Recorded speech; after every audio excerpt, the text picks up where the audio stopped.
ഇന്നും സംസ്ഥാനത്ത് വാഹനാപകടങ്ങൾക്ക് കുറവില്ല. വടക്കാഞ്ചേരി വാളയാർ ദേശീയപാതയിൽ കാറിടിച്ച് 2 പേർക്ക് പരിക്ക്. പാലായിൽ ലോറിയും കാറും കൂട്ടിയിടിച്ചുണ്ടായ അപകടത്തിൽ 3 പേർക്ക് പരിക്ക്. കോഴിക്കോട് മുക്കത്ത് വാൻ പോസ്റ്റിലേക്ക് ഇടിച്ചു കയറി. പത്തനംതിട്ട കൂടലിൽ പിന്നോട്ടെടുത്ത ടിപ്പർ ലോറി ഇടിച്ച് വയോധികന് ദാരുണാന്ത്യം.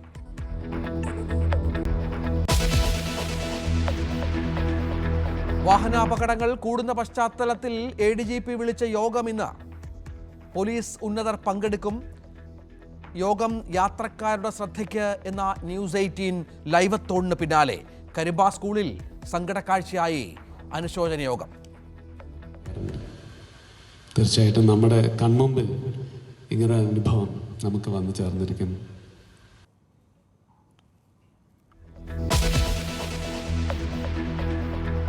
വയനാട് മാനന്തവാടിയിൽ ആദിവാസി യുവാവിനെ റോഡിലൂടെ വലിച്ചിഴച്ചു. സംഭവം 2 സംഘങ്ങൾ തമ്മിലുള്ള തർക്കത്തിൽ ഇടപെട്ടതിന് ക്രൂരത. പയ്യമ്പള്ളി സ്വദേശി മാത്തനോട്.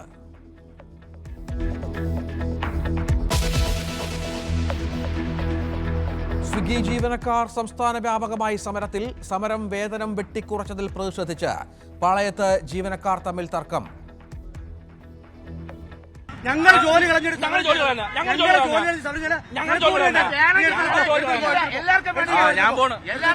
നമ്മുടെ കഴിവുകേടിനെ, നമുക്കിവിടെ ഒരു ജോലി ഇല്ല എന്നുള്ള ഒരു കഴിവുകേടിനെയാണ് എന്ത് ചെയ്തത് സ്വിഗ്ഗി ചൂഷണം ചെയ്യുന്നത്.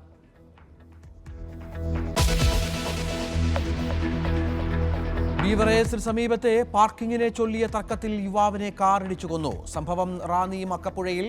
പ്രതികൾ കസ്റ്റഡിയിൽ.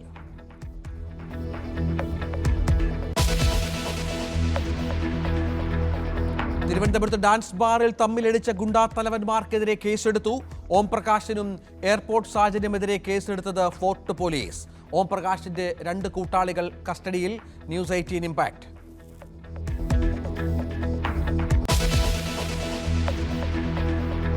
ഒരു രാജ്യം ഒരു തെരഞ്ഞെടുപ്പ് ബില്ലുകൾ നാളെ ലോക്സഭയിൽ അവതരിപ്പിക്കുക. 2 ബില്ലുകളായി. ബില്ലുകൾ JPSCക്ക് വിട്ടേക്കും.